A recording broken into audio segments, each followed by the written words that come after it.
did it start?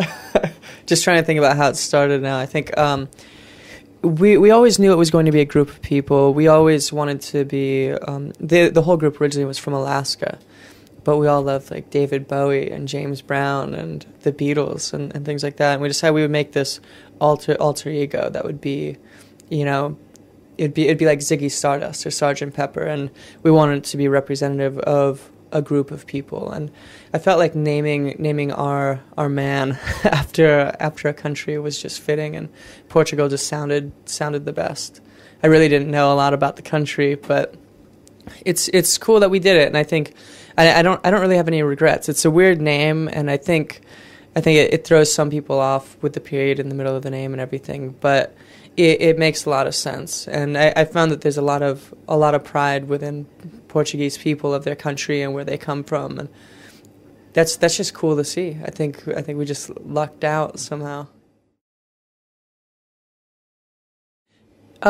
You know, I think I have such a cop-out, easy answer to this, which is it fully influenced me. I mean, it's the same as anybody who grows up anywhere. You're always influenced by your surroundings, whether you're hanging out with a group of people that only watch MTV and, you know, listen to that music. Like, you're influenced by it in one way or another. I think the biggest thing that Alaska put into me was just like work ethic and community and just working together and working hard for those things. I think we were lucky enough to meet up with Jason and Ryan from Portland, Oregon, and they have the same type of work ethic. You know, you don't find it in all Alaskans, and you definitely don't find it in all Oregonians either. It's just a really good meeting of minds. Yeah, I get, it's just music. I think it is just rock and roll. And I mean, there are elements of newer things in it. I like hip hop. Like we all like different sides of electronic music, and I think it all finds its way in there. I think destroying those walls and those boundaries is really great for us as people and as artists anyway, because there's no wrong answer. You know, the worst thing we can do is do the obvious, and it's kind of fun to be in that world. I think most of the bands that I've known and worked around, they're always so conscious of what the song is. You know, this is the way the drum should sound or the bass should sound based on like the initial sound of it. And I think that's something we try to avoid. Lyrically, it was all just my childhood. It was just moving around Alaska.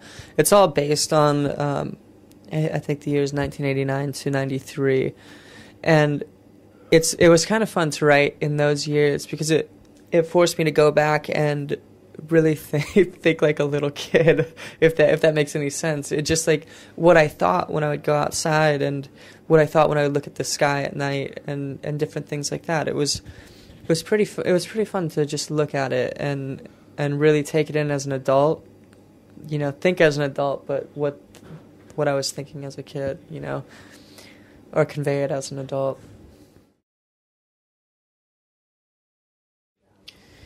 Well, heading in again, we knew we wanted to make a pop record. We wanted to make really tight songs. We wanted to be Motown structure and whatever happened around that, you know, whether it's electronic or rock and roll or whatever's being played. Like we knew it was going to be that sound. We knew how it was going to sound.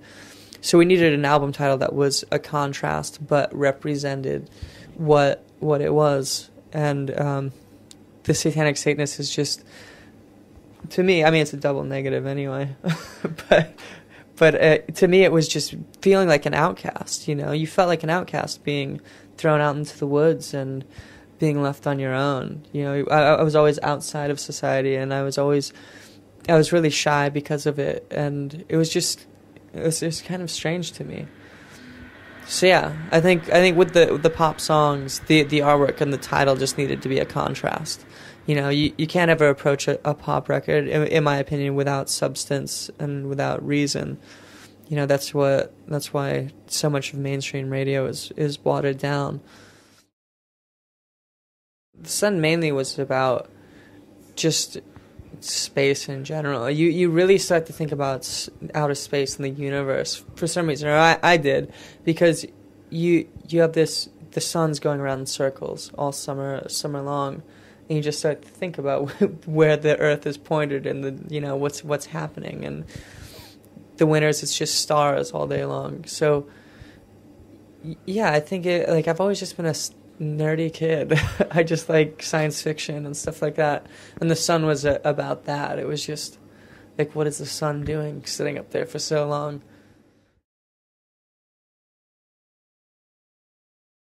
The artwork is something I've wanted to do for a long time, but I think the theme of this record really made sense. It's very fitting of the winters in Alaska, the bright colors with the northern lights and aurora borealis, or all of that. I think it was really trying to take in all my thoughts as a kid and just letting it explode.